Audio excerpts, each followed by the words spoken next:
Hey, and thank you for tuning into my channel once again. So as you can see, this video is going to be mostly voiceovered because I am not in my filming space. I'm currently taking a break, and however, I really need to keep putting out these videos. So I thought, why not make it a voiceover? Because it's just me chatting and sitting down. So I hope you enjoyed the last video talking about the health or the lifestyle of old money as well as the work ethic. Now we are going to move on to the fourth core value of old money, which is politeness. This is actually a growing topic within the femininity and elegance space.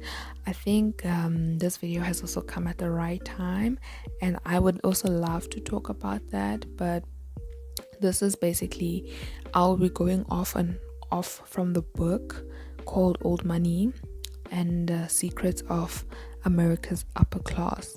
So I just want to talk about politeness. So politeness is the fourth core value of old money. Manners are simple and mostly based upon common sense, which is not always common practice. They only require practice and awareness. And this is very much true because when we start on our etiquette journey, it's often things that are foreign and things that are difficult. I remember starting etiquette not long ago. I think I could say maybe a year or two ago. And I started by learning basically how to take afternoon tea. I know it was fun. I enjoyed it and I thought, wow, I want to learn more. So as I started learning how to take afternoon tea, I discovered a whole new world of etiquette, and I decided that, wow, I really want to refine myself. Hence, one of the topics of my channel is refinement because it's such a fun topic. It's actually become a hobby. So if anybody asks me what's your hobby, I'll say refinement. But anyway, let's get on. Manners and etiquette are not there to make us look better than others, but quite in fact all about showing respect to others when we find ourselves within their environment. Etiquette applies not only to social settings but in business as well too. And I'm sure anybody who's maybe in corporate, they know this. There is corporate etiquette, like the handshake, what to do when you're invited to dinner, and all the gifting and all of that kind of stuff. So, as a lady, this is a soft skill that can elevate you in your career and boost you really far because people love character. As much as you know what you're doing and you're smart or you're good in your field, there is just something about a person's character. Two people can walk in for a job interview and one can have maybe graduated from the best schools, have had the best grades, but maybe they're arrogant, they're proud and all of that, versus somebody who knows the work culture of a company and they know business etiquette and they know how to position themselves within a corporate environment. I tell you right now that the hiring manager would probably take someone who already knows how to position themselves within a working environment, because it's much easier to teach that person than to teach someone who's proud something new. And another example is if you go to a restaurant, right? And let's just say a high-end restaurant, then you have to observe the rules and codes of that environment. It doesn't help to arrive in any environment thinking that the environment will adapt to you. It's simply not the case. And a quote from the book: old money is never condescending to others, regardless of their social position or vocation. In truth, this is what politeness does. It always makes other people feel good, and it makes their interaction with you more enjoyable and productive. Furthermore, it costs you nothing and can bring enormous rewards both personally and professionally. An old money saying: if you know the rules, you can get in the club. And the first rule is manners. So if you want to find yourself hanging around such people, then the first rule is manners. They really look at your manners, and it's all in the details, right? You can have the right etiquette, but they look further than that. It's all in the little details, right? How do you interact when you're in a trying situation, in a situation that you could easily lose it? How do you interact there? How do you treat the staff? Those kind of things, not just manners around them, but manners around other people as well. Simple ways that we can become refined. How not to look the part, but behave the part. Number 1, technology is rude. Nowadays, we use our mobile phones for everything, yet that doesn't mean everything needs to be done anytime and anywhere. Put away your phone and focus on the people around you. Turn it off and you'll see people appreciate your presence a little bit more. It will flatter the person you're with, allow you to relax and fully maximize the moment.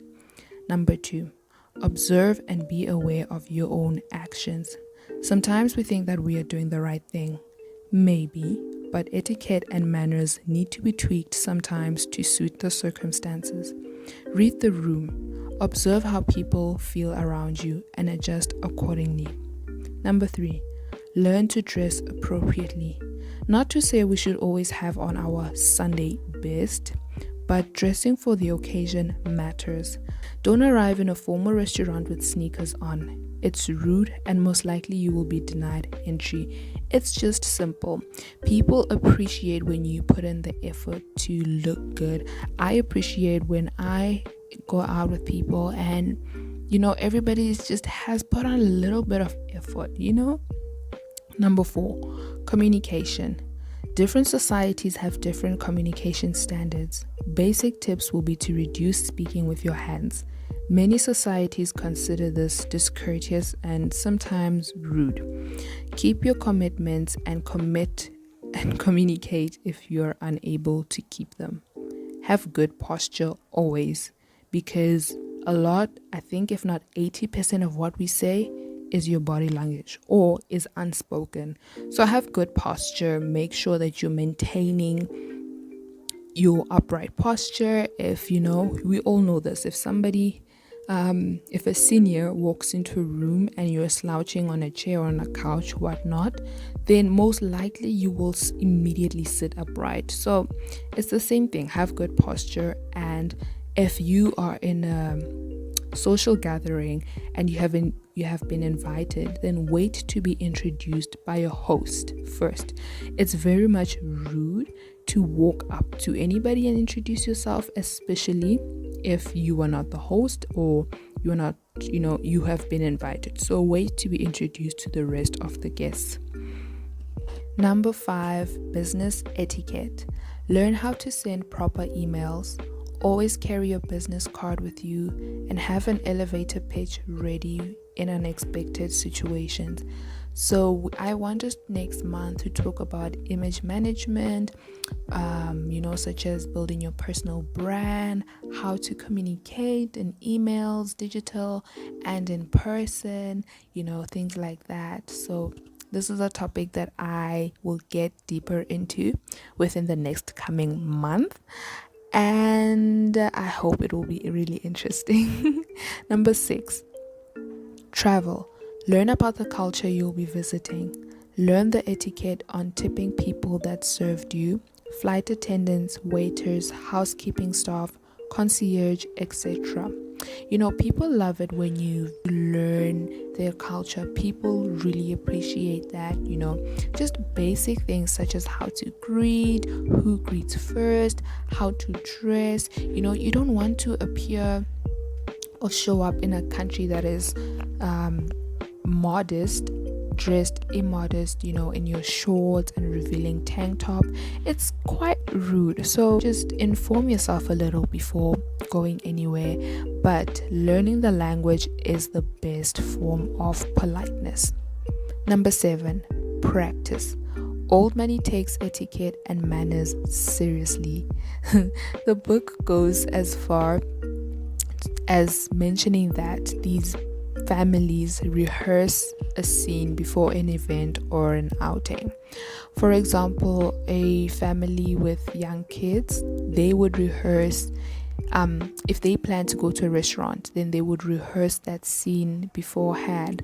So everybody would get dressed, the table will be set, and they will be maybe someone playing the waiter and all of that, and everybody would practice everything from the arrival, being seated, to ordering, what to do if you need more, if you need to call the waiter. Everything would be rehearsed. And the reason for this is because when we are in social settings or public settings, we want to feel comfortable and we want to enjoy ourselves. We don't want to have to worry about small things like the children being rowdy, people not knowing what to do. So that's the reason why they go as far as rehearsing. And I think it's the same with anybody. If you go out, you want to enjoy and you really want to feel comfortable. Let me give a more relatable example. When you go to the cinema, or if you've been to the cinema, I'm sure you've had an experience where somebody's phone rang and it just was distracting, right? Because now this person has to answer the call and now your attention is on them. And even though it's not your intention to eavesdrop, you probably will eavesdrop on their conversation. Or you're sitting there and there are people at the back constantly whispering, constantly talking, people that are constantly laughing out loud. There's no problem with laughing in a cinema, but I think there is a certain level of awareness and respect that everybody should have to consider the person next to them. So those situations do really feel uncomfortable, and they just make the whole experience not as pleasant as it should be. So that's the reason why it's important to practice, and it's important for everyone to learn basic manners and etiquette. It just makes social gatherings so much easier. So take the time to practice your etiquette. It's fun anyway. Anyway, I have come to the end of this video. Let me know what you think about this topic. Do you think that etiquette and manners are a dying art? Or do you think there is a bit of something there that, there is a little bit of hope? I would like to hear your opinions on this. And let me leave you and love you. Or let me love you and leave you. Do enjoy your week. Have a great week ahead, and I hope I will post the next video soon. Take care and love you lots. Mwah.